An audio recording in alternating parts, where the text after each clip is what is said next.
Maghugas nga pala ako dito ng pata ng baboy dahil lalagain ko muna siya. Ito nga pala yung mga gagamitin ko. Dahon ng laurel, pamintang durog, asin, patis, at suka. Dahil nalagyan ko na siya ng bawang, lalagyan mo muna siya ng dahon ng laurel. At isusunod ko yung pamintang durog dito, hindi siya durog na durog ha. At lalagyan mo nga pala siya dito ng suka. Tantiameter muna ginagamit ko dyan. Ngayon ang bahala kung ano ilalagay, kung gaano kadami. At isusunod ko nga pala dito ay ang asin. Ang susunod sa asin, yung patis na. Katapos ko nga pala siya lagyan ng mga ingredients ko para sa paglalaga. Aantayin ko siya ng mga 15 to 25 minutes. Oo nga pala, crispy pata nga pala ang aking lulutuin. Nilaga ko muna siya para malambot yung karne. Para pagpirinito na siya. Hindi siya ganon katigas. Malambot yung karne niya. At dito nga, tinignan ko malambot na ba yung pata para ready to cook na siya. Mabilis lang prituhin para crunchy na pag kinain. Irar. At dito nga nagpainit na ako ng kawali na pagpiprituhan ng crispy pata na nilaga ko kanina. Habang hinahango ko yung crispy pata, nagpapainit na ako ng kawali para paglagay ko ng mantika, mainit na rin yung kawali. At dito nga hinango ko na yung nilaga kong pata. Ililipat ko muna siya sa plato. Yung malaking plato di siya magkakasya sa maliit na plato lang eh. Makikita niyo dito na mainit-init pa yung pata umuusok-usok pa nga sa kaldero.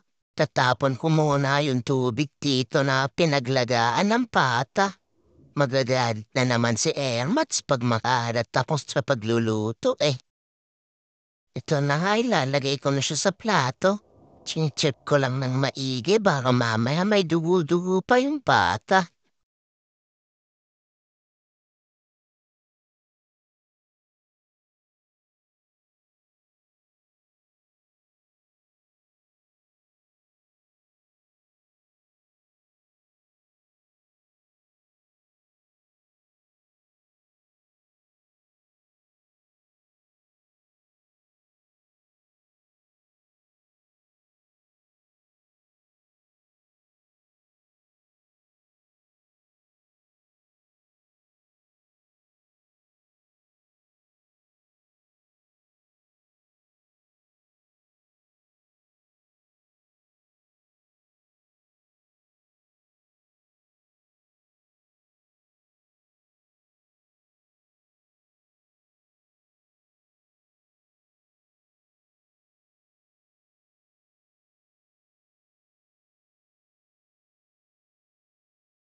At pagkatapos ko i-check, nilagay ko na nga pala dito sa kawali yung mantika.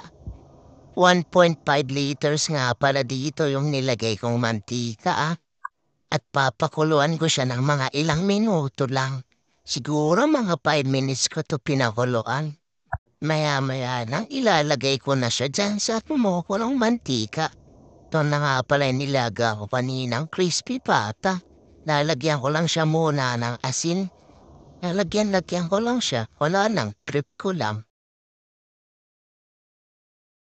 Ito na yung mantika, kumukulo-kulo na.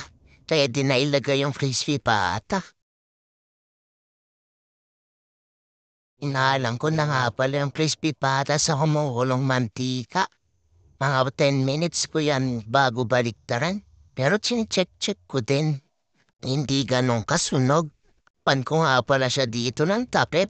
Kasi tumatalsik-talsik yung mantika. Ang sapit-sapit eh. Ka 10 minutes niya nga.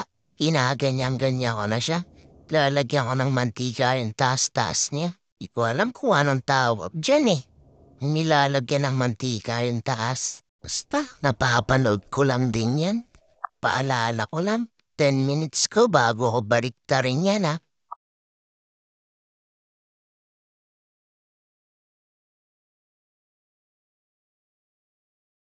Fast forward tayo. Dito babaliktarin ko na siya. Medyo brown-brown na kasi siya eh. Ito na yung kulay niya nung binaliktad ko siya. Ito na nga pala yung una-ong naluto na crispy pata. Ang sarap niya guys, grabe. Di pa kasi ako tapos magluto dyan eh, kaya hindi ko muna siya pinukurot. Magsasalang na nga pala ako dito ng pangalawang crispy pata guys. Ganun lang din ginawa ko katulad ng una. Panoorin niyo na lang to guys ah.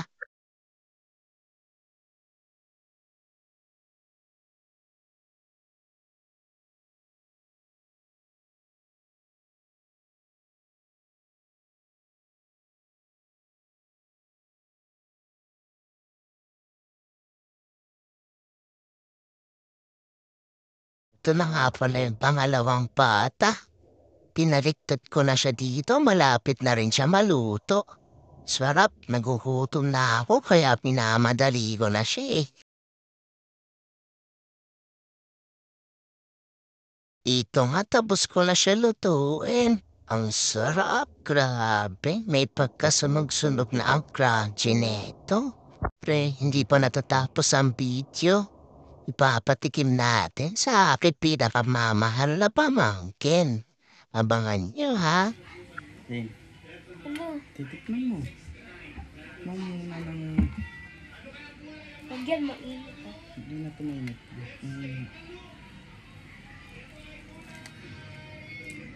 Siya, ang ngipin. Ano? Siyempre, lalagyan natin ng Mang Tomas. Kanina pa, hindi pa nilagyan ng tahong.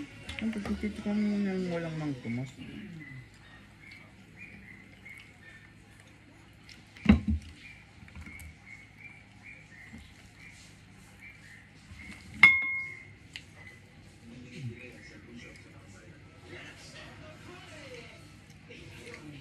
Ang unang tikim.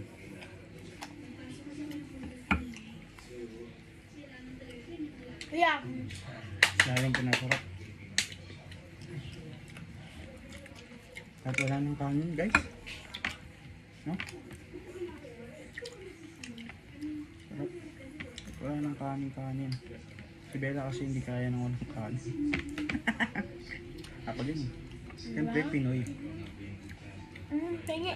Sasanay tayo sa may kanin. Yes.